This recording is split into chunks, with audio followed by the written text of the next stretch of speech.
Hello दोस्तों, कैसे हैं आप सब। मैं विवेक कुमार अपने वीडियो में स्वागत करता हूं।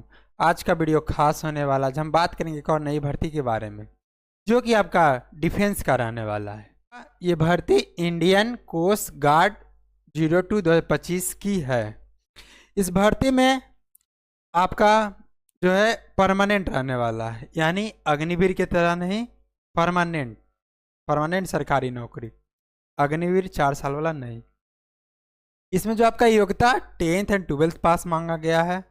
इस वीडियो में हम लोग संपूर्ण जानकारी, आपका एजुकेशनल क्वालिफिकेशन क्या मांगा है, अप्लाई डेट कब से शुरू होगा, आपका एज क्या रहने वाला है, सिलेबस, एग्जाम पैटर्न, सारी चीज़ इस वीडियो में हम लोग बात करेंगे। तो वीडियो को लास्ट तक जरूर देखें। चलिए शुरू करते हैं। ये आपका भर्ती join Indian coast guard ministry of defence की तरफ से है, जो कि आपका application will be expected online, यानी कि आपका एप्लीकेशन जो स्टार्ट होगा 11 फरवरी से होगा। कब से होगा? 11 फरवरी। आपका 11 फरवरी से स्टार्ट होगा, जो कि आपका 25 फरवरी 2025 तक रहने वाला है। कब तक रहने वाला है? 25 फरवरी तक आपका रहने वाला है। फिर हम लोग आगे बात कर लेते हैं इंपॉर्टेंट डेट्स के बारे में। इसका आपका नोटिफिकेशन 22 जनवरी को ही रिलीज कर दिया गया था, और इसका मैंने बताया आपका एप्लीकेशन स्टार्ट जो होने वाला है 11 फरवरी से होगा, और एप्लीकेशन एंड यानी जो आपका लास्ट डेट रहने वाला है 25 फरवरी 2025 तक रहने वाला है। और इसमें आपका जो एग्ज़ाम 3 एग्ज़ाम होगा आपका, स्टेज 1, स्टेज 2, स्टेज 3, जो कि आपका stage 1 exam mid and April 2025 में, यानी आपका अप्रैल माह के मिड में होगा या एंड में होगा।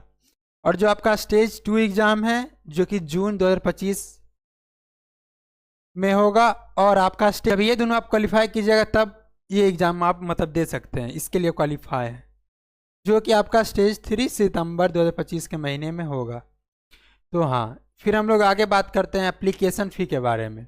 इसमें आपका जनरल, ओबीसी और ईडब्ल्यूएस का 300 मांगा है, 300 रुपये फ़ी है, और एससी एसटी का आपका नो फी है, 0 रहने वाला है।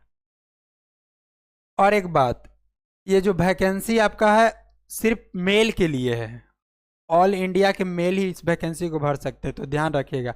ये भर्ती फीमेल के लिए नहीं है, सिर्फ मेल के लिए है। तो हाँ,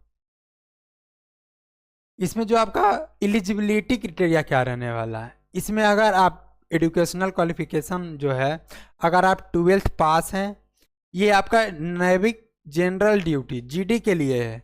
अगर आप 12th मैथ और फिजिक्स से पास हैं तभी आप इस फॉर्म को भर सकते हैं। कंपलसरी मैथ फिजिक्स होना ही चाहिए। अगर मान लीजिए आपके 12th में मैथ नहीं है, फिजिक्स है, केमिस्ट्री है, बायोलॉजी है, लेकिन मैथ नहीं है, तो भी नहीं भर सकते हैं। अगर मान लीजिए फिजिक्स है, मैथ नहीं है, बायो है, केमिस्ट्री है, तो भी आप नहीं भर सकते हैं। तो ये है, ये हो गया आपका जीडी का। फिर आपका NavIC domestic, dB domestic branch के लिए, अगर आपके पास मान लीजिए 12th नहीं है मैथ में, फिजिक्स में, तो आप 10th के बेसिस पे ये भर सकते हैं, डीबी वाला डोमेस्टिक ब्रांच। इसमें सिर्फ आपको 10th रहने वाला है, सिर्फ 10th ही मांगा है। और एक बात बोला है, candidate are to fill marks of all subject as mention in their marksheet while filling the application form. और आपका जो भी पोस्ट के लिए अप्लाई कीजिएगा, अगर आप 12th के बेसिस पे भरते हैं तो उसका मार्कशीट आपको फिल करना है, और अगर 10th पे भरते हैं तो 10th का मार्कशीट आपको फिल करना है। अगर आप ऐसा नहीं करते हैं तो आपका फॉर्म इनकरेक्ट और इनकम्प्लीट माना जाएगा, और यहीं पे आपका फॉर्म रिजेक्ट कर दिया जाएगा, कैंसिल हो जाएगा। तो हाँ, फिर इसमें हम लोग बात करते हैं एज के बारे में। इसमें आपका मिनिमम एज 18 साल होना चाहिए और मैक्सिमम 22 साल, जो कि अगर आप 1 सितंबर 2003 के बाद और 31 अगस्त 2007 के पहले, इसके बीच में अगर आपका डेट ऑफ बर्थ है तभी आप इस फॉर्म को भर सकते हैं, इसके बीच में। और हम लोग आगे बात करते हैं जो कि आपका रिलैक्सेशन, जो आरक्षण हर कैटेगरी के लिए जो हर सरकारी एग्जाम में मिलता है आपको। ओबीसी का 3 साल, एससी एसटी का 5 साल। तो हाँ, फिर हम लोग आगे बात कर लेते हैं वैकेंसी की डिटेल में। इसमें आपका जीडी का जो पोस्ट है 260 पोस्ट है, और जो सबसे ज़्यादा पोस्ट है। और हर बार आपका डोमेस्टिक ब्रांच डीबी का कम ही रहता है, इस बार भी आपका 40 पोस्ट ही है, तो हाँ, जो टोटल वैकेंसी आपका टोटल पोस्ट हो गया 300 पोस्ट के लिए ये भर्ती है आपकी। अब हम लोग बात कर लेते हैं अलग अलग, आपका हर जोन के अलग अलग है। इसमें आपका मतलब ये नहीं है कि आप अप्लाई कीजिएगा तो प्रॉपर या separate north zone west zone ही अप्लाई नॉर्मल जो करते हैं हर भर्ती को ऐसे ही होगा। जब आपकी पोस्टिंग होगी, जब आपका भर्ती होगा, जब आप सिलेक्शन हो जाइएगा, तब आपको ड्यूटी देगा ये जोन में, आपको यहाँ पे नॉर्थ जोन वेस्टर्न जोन ये है आपका। तो हम लोग बात कर लेते हैं नेविक जीडी, जो कि आपका नॉर्थ जोन में 65 वैकेंसी है, फिर आपका वेस्ट जोन में 53 वैकेंसी है, ईस्ट में आपका 38 है, फिर आपका साउथ में 54 है, फिर आपका सेंट्रल में 50 वैकेंसी है। सबसे ज़्यादा आपका नॉर्थ जोन में ही है 65 है, जो आपका टोटल हो गया 260 वैकेंसी है। और ये आपका कैटेगरी वाइज है, जिसमें कि आपका टोटल यूआर का 100 हो गया, आपका ईडब्ल्यूएस का 25 हो गया, ओबीसी का आपका 68 हो गया, एसटी का आपका 28 हो गया, एससी का आपका 39 हो गया। तो ये आपका जीडी का है। हम लोग आगे देख लेते हैं आपका डीबी डोमेस्टिक का। इसमें जो आपका है टोटल 40 पोस्ट है, तो इसके अनुसार ही आपका वैकेंसी भी है। जैसे आप देख लीजिए, नॉर्थ में 10 है, फिर आपका वेस्ट में 9 है, आपका ईस्ट में 5 है, फिर आपका साउथ में 9 पोस्ट है, फिर आपका सेंट्रल में 7 है, जो कि आपका टोटल हो गया 40 पोस्ट। और आपका कैटेगरी वाइज देख लीजिए, 16 रहने वाला यूआर का, ईडब्ल्यूएस का 4, ओबीसी का 9, एसटी का आपका 3 है, और एससी का आपका 8 है। तो ये हो गया आपका जोन वाइज, जो कि नाविक डीबी यानी डोमेस्टिक ब्रांच के लिए है। नीचे आपका बताया कि कौन सा जोन में कौन सा स्टेट आता है। जैसे देख लीजिए, आपका नॉर्थ जोन में जम्मू कश्मीर, लद्दाख, दिल्ली, हरियाणा, पंजाब, उत्तर प्रदेश, हिमाचल प्रदेश, उत्तराखंड और चंडीगढ़, ये आपका नॉर्थ हो गया। इसी तरह आपका वेस्ट जोन में गुजरात, राजस्थान, महाराष्ट्र, गोवा, आपका दादर नगर हवेली, दमन इंदु, ये जब देख रहे हैं आप स्क्रीन पर, ये आपका जोन में जोन स्टेट है। अब सेंट्रल में देख लीजिए, आपका मध्य प्रदेश, झारखंड, छत्तीसगढ़, बिहार, ये जो हो गया आपका सेंट्रल में हो गया। इसी तरह आपका साउथ ईस्ट, तो ये हो गया आपका नेविक डीबी डोमेस्टिक ब्रांच के लिए जो वैकेंसी पोस्ट वाइज है आपका कैटेगरी वाइज। फिर हम लोग देख लेते हैं सिलेक्शन प्रोसेस में क्या रहता है। इसमें आपका सिलेक्शन जो है, आपका ऑनलाइन एग्जाम जो भी होगा, रिटन स्टेज 1 स्टेज 2 के बेसिस पे आपका फाइनल मेरिट बनता है। और आपका जो भी और एग्जाम है क्वालिफाइंग इन नेचर है, इसका कोई मार्क्स कुछ भी आपका ऐड नहीं होगा फाइनल मेरिट में, फाइनल सिलेक्शन में। तो हाँ, इसमें आपका स्टेज 1 ऑनलाइन एग्जाम होगा, फिर इसमें आपका स्टेज 2 में फिजिकल फिटनेस टेस्ट, जो कि आपका रनिंग वनिंग आगे बात करेंगे हम लोग, और डॉक्यूमेंट वेरिफिकेशन होगा, ये हो गया आपका। फिर मेडिकल एग्जाम होगा आपका, फिर आपका फाइनल मेरिट बनेगा। मैंने बताया है कि फाइनल मेरिट आपका स्टेज 1 स्टेज 2 यानी जो आपका ऑनलाइन एग्जाम होगा, इसके बेसिस पे ही आपका फाइनल मेरिट बनेगा। कोई आपका पीईटी फिजिकल जो टेस्ट है इसका या और जो भी है उस कोई मार्क्स आपका ऐड नहीं होगा, सिर्फ आपका रिटन का एग्जाम मार्क्स ऐड होगा। तो हाँ, फिर हम लोग देख लेते हैं। और इसमें एक खास बात है, इसका आपका ट्रेनिंग का ज्वाइनिंग का भी टाइम बता दिया है, तो मतलब बहुत फास्ट है ये जो है आपका कोस्ट गार्ड वाला सब कुछ जारी कर देता है पहले ही, कोई बाद में कुछ नहीं, जो है सबसे ऑफिशियल नोटिफिकेशन सब मतलब सब कुछ। तो देखिए, इसमें आपका जो है ट्रेनिंग मतलब ज्वाइनिंग भी सितंबर 2025 तक करा लेगा मिड में, तो ध्यान रखिएगा। जो भी बच्चा 12th पास है 10th पास है, इस फॉर्म को भर दीजिएगा, क्योंकि बहुत एक शॉर्ट टाइम में आपका सिलेक्शन हो रहा है। जिनका भी हाँ कि हम सरकारी नौकरी 2025 में लेना चाहते हैं पाना, तो इनके लिए सुनहरा मौका है, तो जरूरी फॉर्म भर दीजिएगा। चलिए फिर हम लोग आगे बात कर लेते हैं एग्जाम पैटर्न के बारे में। इसमें जो आपका एग्जाम होता है डोमेस्टिक ब्रांच के लिए, सिर्फ एक एग्जाम होगा स्टेज 1 बस, और कुछ नहीं। सेक्शन 1 होगा, जो कि passing marks UR EWS OBC का 30 आपको लाना है। ये देखिए नीचे 60 में से आपका 30 लाना है, बात करेंगे हम लोग। फिर इसके बाद आपका 27 लाना है एससी और एसटी का, ये हो गया। और आपका नेविक जीडी, इसमें आपका 2 गो होगा, सेक्शन 1 और सेक्शन 2। सेक्शन 1 डीबी या जीडी दोनों सेम ही होगा, लेकिन इसमें आपका ऐड हो जाएगा सेक्शन 2 हो जाएगा। जो कि आपका यहाँ पे है सेक्शन 2। इसमें भी आपका 30 + 20 50 मार्क्स आपको लाना है। इसमें आपका सेक्शन 1 और सेक्शन 2 का मार्क्स, तो मान लीजिए 30 ये हो गया, सेक्शन 2 में आपको 20 यानी 50 नंबर आपको पासिंग मार्क्स लाना है। ये जनरल ईडब्ल्यूएस ओबीसी का है। और 17 + 4 फिर आपका एससी और एसटी का 44 इसमें लाना है, यानी 50 आपका ये कैटेगरी का हो गया जनरल ईडब्ल्यूएस ओबीसी का, और 44 आपका एससी और एसटी का हो गया ये।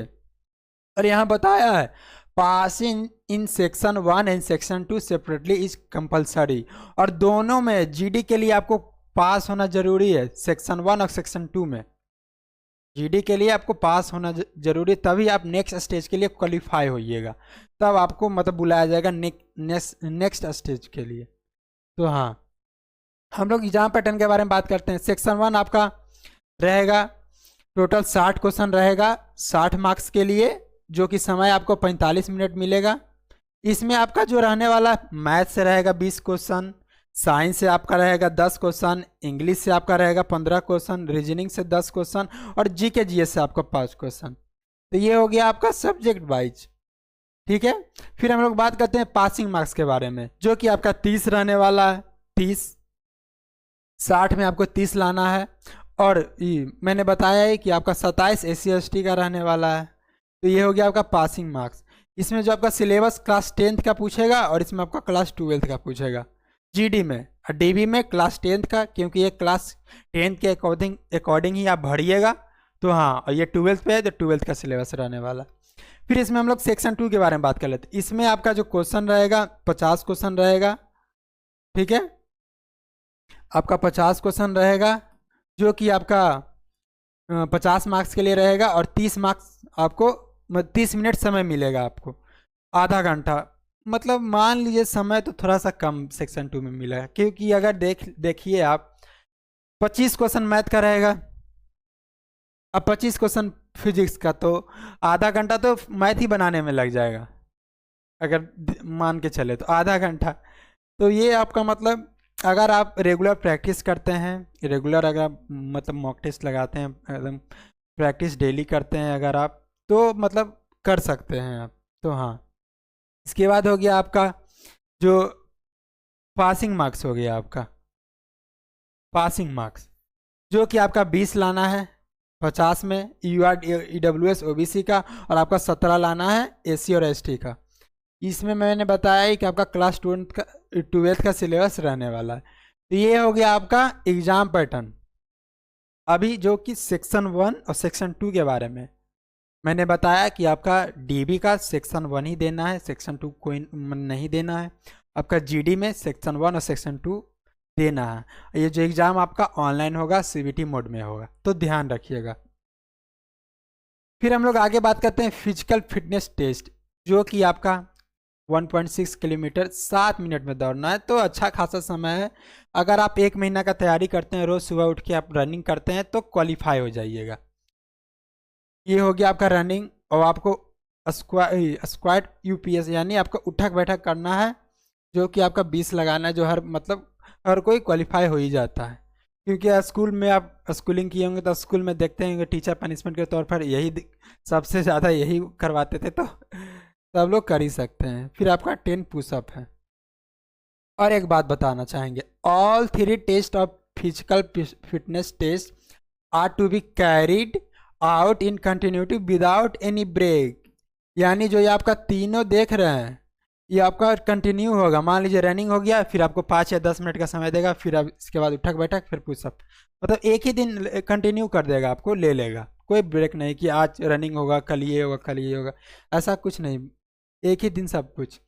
फिर हम लोग मेन जो हर मतलब बच्चा कि इसमें सैलरी क्या है, इसमें आपका सैलरी जो है बेसिक पे है 21,700 से 69,100 तक, जो कि आपका बेसिक पे है। ये आपका अलाउंस ऐड उड हो के जो भी जहाँ आपका पोस्टिंग रहता है, इसको अनुसार आपका अभी तो मतलब 8वां वेतन लागू हो गया, तो लगभग 40,000 तो प्लस ही रहेगा। तो अच्छा खासा सैलरी रहने वाला है इसमें, 40,000 तो प्लस रहेगा ही। तो हाँ, आपको बताया है कि additional allowance as per government norm, जो कि आपको अलाउंस मिलेगा इसके अनुसार, ये आपका बेसिक पे 21,700 है। तो हाँ, फिर हम लोग बात करते हैं कि सारे कुछ तो हो गया, सब कुछ हो गया, क्वालिफिकेशन बता दिए, आपका सिलेक्शन प्रोसेस बता दिए, एग्ज़ाम पैटर्न बता दिए, एज बता दिए। अब रहा कि सर हम लोग यहाँ फॉर्म को कहाँ से भर सकते हैं, कहाँ से देख सकते हैं, इसका ऑफिशियल नोटिफिकेशन कहाँ से डाउनलोड कर सकते हैं। तो ये देखिए ऑफिशियल वेबसाइट है इसका, आपका इंडियन कोस्ट गार्ड का, जो कि आपका ये रहने वाला है, ये है, आप देख रहे होंगे। और नहीं तो डिस्क्रिप्शन में हमारा टेलीग्राम चैनल का लिंक है, वहाँ पे जो भी सरकारी लेटेस्ट जॉब आता है सरकारी नौकरी के लिए, जो भी सबसे पहले हम लोग यहाँ मतलब प्रोवाइड कर देते हैं। सबसे पहले जो भी भर्ती वैकेंसी आपका सेंट्रल लेवल का हो गया, स्टेट लेवल का हो गया, सबसे पहले यहाँ प्रोवाइड कर देते हैं। तो डिस्क्रिप्शन में लिंक है, वहाँ जाके आप ज्वाइन हो जाइएगा। आपका टेलीग्राम चैनल, अच्छी पढ़ाई सरकारी नौकरी, इसका डिटेल नोटिफिकेशन भी वहाँ प्रोवाइड कर देंगे। अप्लाई करने का लिंक भी आपको वहाँ पर मिल जाएगा, तो जाके ज्वाइन हो जाइएगा। अच्छी पढ़ाई सरकारी नौकरी। तो हाँ, मैंने बताया ही कि इसका जो आपका अप्लाई डेट 11 फरवरी से शुरू होगा। कब से शुरू होगा? 11 फरवरी से, और जो कि आपका 25 फरवरी तक रहने वाला है। और ये एक परमानेंट सरकारी नौकरी है, ना कि अग्निवीर 4 साल की तरह। परमानेंट आपको रहने वाला है। तो हाँ, कहना चाहते थे दोस्तों, अगर हमारी वीडियो आपको अच्छी लगती है तो चैनल को सब्सक्राइब करें और वीडियो को लाइक करें। मिलते हैं नेक्स्ट वीडियो में। जय हिंद, जय भारत।